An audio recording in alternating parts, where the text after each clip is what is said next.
Olá, pessoal, professora Ana Carla, na nossa disciplina Direito Administrativo, Direito a Organizações Administrativas. O nosso tema de hoje são novos arranjos de gestão pública, OS e OCIP.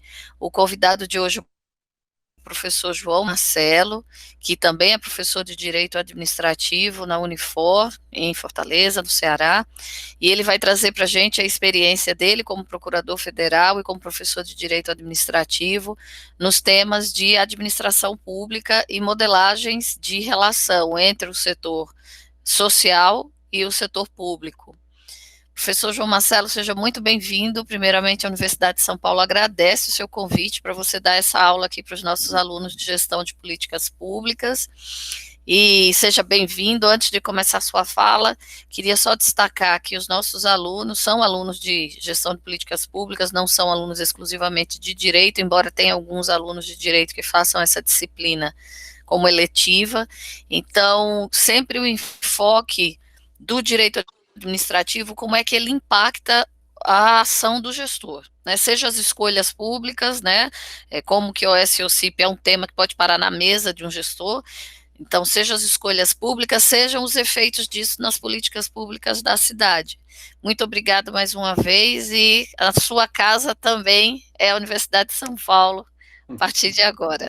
Obrigada. Obrigado, saudações a todos. É com alegria que eu recebo o convite de poder colaborar com o curso de políticas públicas, a convite da professora Ana Carla. Fico muito feliz com a oportunidade e a gente vai tentar aqui nessa nossa próxima hora passar um pouco da vivência, da experiência, comentar a doutrina, comentar a lei das OS, da OCIP e também fazer considerações além da lei, que a gente precisa ter uma visão além da lei, da prática, da intenção do legislador, do objetivo, se foi alcançado ou não, e fazer um certo balanço aí desses mais de 20 anos de OS e OCIP, né? A primeira lei de 98, a segunda lei de 1999, então nós já temos aí mais de 2 décadas com essas leis em vigência, decretos regulamentares já expedidos, então a gente tem um panorama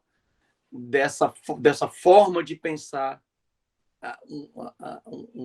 um arranjo de política pública com uma parceria maior das entidades privadas, que esse é o objetivo de OS e OCIP, é trazer as entidades privadas para a parceria nessas áreas de cunho nitidamente social. Então, nessa primeira parte, eu gostaria de falar um pouco mais especificamente sobre a OS, depois falar um pouco de OCIP, e aí, pontuando diferenças, quando eu estiver falando de OCIP, eu vou pontuar diferenças, tá? Vou ficar mais livre nessa parte de OS.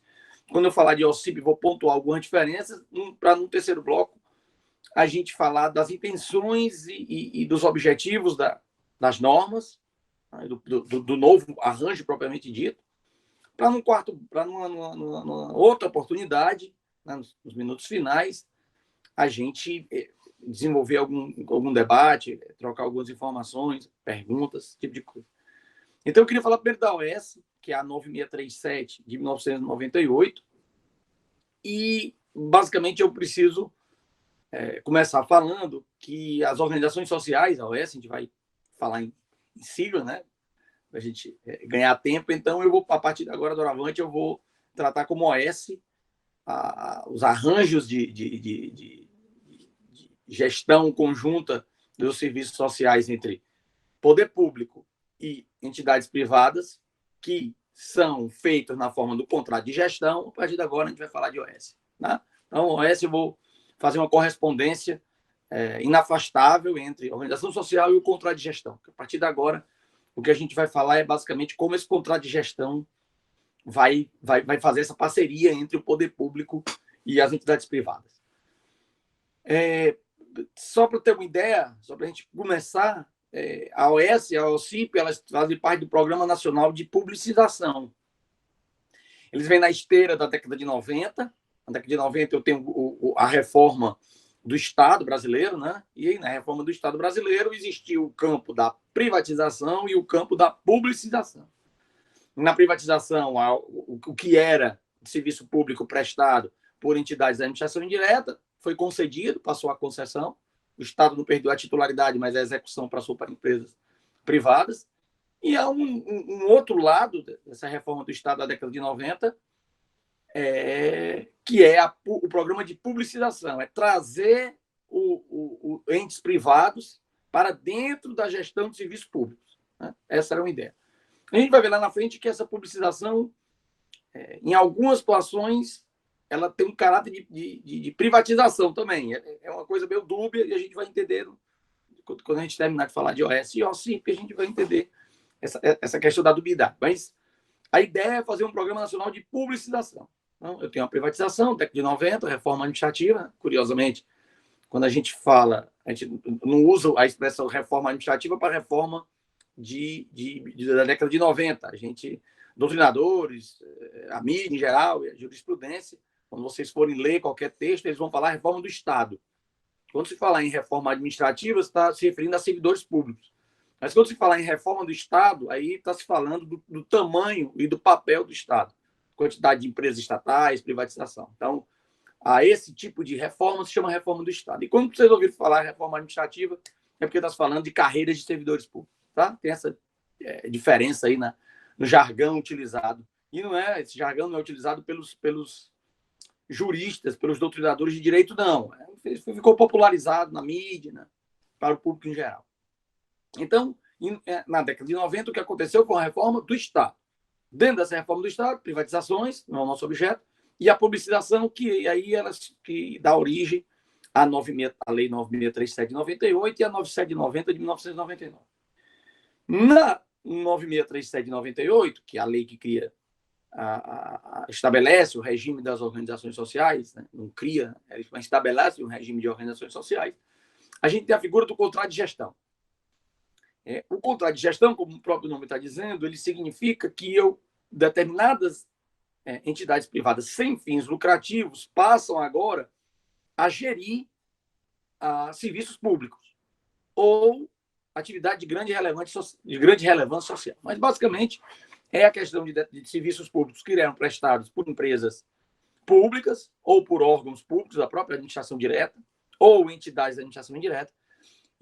E agora, com o contrato de gestão, aquela atividade específica vai passar para o domínio de um OS. Tá? Então, aí, eu tenho a possibilidade de atuar na saúde, na educação, na pesquisa científica, na cultura.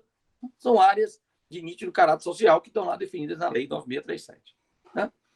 É preciso fazer uma observação que, no caso de OS, a entidade privada sem fim lucrativo, ela não nasce como OS. Tá? Ela vai nascer como associação, como empresa sem fim lucrativo. Mas ela é qualificada como OS. Então, na verdade, o contrato de gestão ele só é assinado depois que a entidade privada sem fins lucrativos se qualifica como OS. Ela faz o seu pedido à administração pública, né? Então, a administração pública ela recebe o pedido de um ente privado sem fins lucrativos para que esse ente privado seja qualificado como OS. Sendo qualificado como OS, ele pode, a partir de então, assinar o chamado contrato de gestão. Né? A qualificação em si não necessariamente significa que ele vai assinar um contrato de gestão, mas muito provavelmente a administração pública, federal, municipal, estadual, distrital, só vai qualificar uma empresa se ela tiver um projeto de passar para essa empresa privada sem fim lucrativo a gestão de uma determinada atividade social, de um determinado serviço público. Mas não teria muito sentido a qualificação como OS. Até porque a qualificação como OS é discricionária. A gente vai ver que tem um pouco de diferença lá da OCIP. Tá? Então, são previstas as entidades que podem se qualificar. O objeto de atuação das OS é mais restrito. A gente vai ver que o objeto das OCIP é bem mais amplo, mas o objeto de atuação das OS ele é mais restrito. Não há proibição de determinada entidade privada, determinada categoria de entidade privada sem fins lucrativo de ser um OS. Qualquer entidade privada sem fins lucrativos pode pedir a qualificação como OS. E aí, qualificada como OS, a administração pública não tem um prazo para definir, para dar a qualificação. Tá? A Lei 9790, a Lei 9637 não definiu um prazo específico para dar essa resposta à qualificação de OS. Tá? Então, não há um prazo específico para. E nem há a obrigação de qualificar como essa. Então, a qualificação como organização social está dentro da absoluta discricionariedade do ente, da administração pública que recebe o pedido daquela empresa privada para se qualificar como S. Perfeito. Uma outra questão relevante que a gente precisa tratar é o seguinte. No caso, uma vez qualificado como S, o conselho de administração ou a entidade máxima da OS precisa contar com representantes do poder público qualificador. Poxa, quando eu falar agora de poder público qualificador, já estou dizendo que o poder público qualificou determinada entidade privada como OS. Então, se por acaso ela recebe a qualificação como OS, como organização social, e está apta a assinar um contrato de gestão, antes da assinatura de um contrato de gestão, é necessário que se faça a indicação de um representante do poder público para compor o conselho de administração dessa entidade privada. Conselho de administração ou a instância máxima de direção da entidade privada. Ela precisa ter, nesse conselho, um representante do poder público e também um representante da sociedade, com capacidade notória naquela área de atuação. Tá? Então, depois disso, a assinatura do contrato de gestão, e esse contrato de gestão, e aí é que está, nós vamos ver aqui uma grande diferença aqui de OS para OCIP, é o seguinte. A assinatura do contrato de gestão permite, e aí é por isso que no começo eu fiz aquela crítica sobre publicização, é que a assinatura do contrato de gestão permite a utilização de bens públicos, inclusive o repasse de servidores à organização social. Então, a organização social, então a empresa, a entidade privada, sem fim lucrativo, que recebe a qualificação como essa, tem a possibilidade de se utilizar de bens públicos, e eram bens, por exemplo, da empresa pública ou da sociedade de economia mista, ou do órgão que executava aquele serviço público. Então, ele tem a possibilidade de receber os bens, o patrimônio público do ente ou do órgão administrativo que executava aquele serviço público. E ele também pode receber a cessão gratuita, eu vou já explicar o que é gratuita, de servidores públicos. Então, eu posso ceder servidores públicos para a OS. O que é essa cessão gratuita? É que o ônus é da origem. O ônus fica, por exemplo, se uma prefeitura fizer um contrato de gestão com a organização social naquele município, ela pode repassar servidores municipais. E quem continua pagando é a folha de pagamento da prefeitura. Então, não é uma questão de economia. A OS é uma questão de facilidade, de eficiência na prestação do serviço social, de agilidade na prestação do serviço social. Mas ela não é uma questão de, agora eu vou reduzir folha, eu vou reduzir custo. Não é uma questão de redução de custo. É uma questão de otimização da estrutura e da execução do serviço público. E por que é uma otimização? E alguns autores chamam de flexibilização. Depois a gente vai, na última parte aqui da nossa conversa, a gente vai ver, eu vou tecer comentário de alguns autores, críticas de alguns autores sobre essa questão. Por que eu digo que é flexibilização? Porque quando você passa os bens e passa os servidores, cede os servidores com ônus para a administração pública para a OS executar uma determinada atividade que é, na verdade, um serviço público, você está dando a essa execução de serviço público o regime privado. Porque o contrato de gestão é um contrato de natureza privada, é outros ajustes lá do artigo 116 da Lei de Licitações. Mas ele é um contrato de natureza privada. Ele dá regras para o poder público e para o poder concedente, mas a execução do objeto vai ser segundo as regras de direito privado. Então, na verdade, é por isso que eu digo que não foi bem uma publicização, mas foi uma privatização da execução de serviço público. Não é uma concessão clássica, nem é uma concessão administrativa, apesar de ter muita semelhança com a concessão administrativa da Lei 11.079 de 2004, mas não é uma concessão administrativa nem uma concessão de serviço público clássica.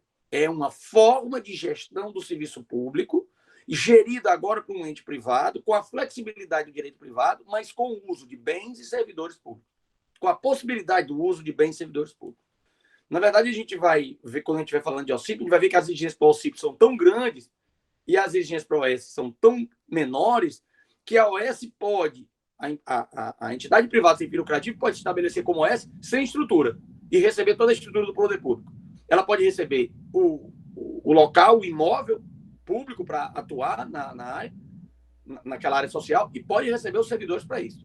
Tá? Então, ela pode ter uma estrutura bem enxuta e receber tudo que ela precisa de material humano e de infraestrutura do órgão público. Tá? Então, é preciso reforçar que essa escolha do gestor não é uma escolha para economia de recursos, mas para flexibilização de serviço público.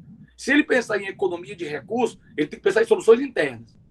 Essa é uma questão de eu quero flexibilizar a execução dessa atividade de natureza social. Essa administração hospitalar, de educação, de cultura, de desenvolvimento e pesquisa científica, eu quero flexibilizar colocando ela no regime de direito privado, sem as amarras do direito público. E depois nós vamos fazer esse comentário sobre isso. Professor Então, Marcelo, pois não. Vou te fazer uma pergunta. E Tá. essa pergunta que eu vou te fazer, a gente encerra esse primeiro bloco, eu queria te pedir para você iniciar o segundo bloco com essa pergunta. Você falou que essas empresas privadas recebem a qualificação de serviço social. Então, são duas perguntas dentro de uma. A primeira, existe alguma natureza jurídica obrigatória que essas empresas devam ser constituídas dentre aquelas que estão lá no Código Civil? Elas podem, por exemplo, ser constituída como uma associação civil sem fins lucrativos, ou ela tem de ser uma limitada, por exemplo? Ou tem de ser uma empresa com propósito próprio, dentro daquelas possibilidades que o Código Civil nos permite criar uma pessoa jurídica? Essa é a primeira pergunta. E a segunda pergunta, a própria caracterização de pessoa jurídica sem fins lucrativos também é uma declaração do Estado, né, de caráter tributário. Então, para explicitar para os nossos alunos que se a pessoa se configura como OCIP, na verdade, OS, na verdade, ela tem de ter duas declarações estatais, uma de natureza tributária e outra de natureza administrativa. Eu encerro aqui esse bloco e a gente espera vocês no próximo bloco. A pergunta ficou no ar, a pergunta é boa, voltem para assistir a continuação da nossa aula. Obrigada.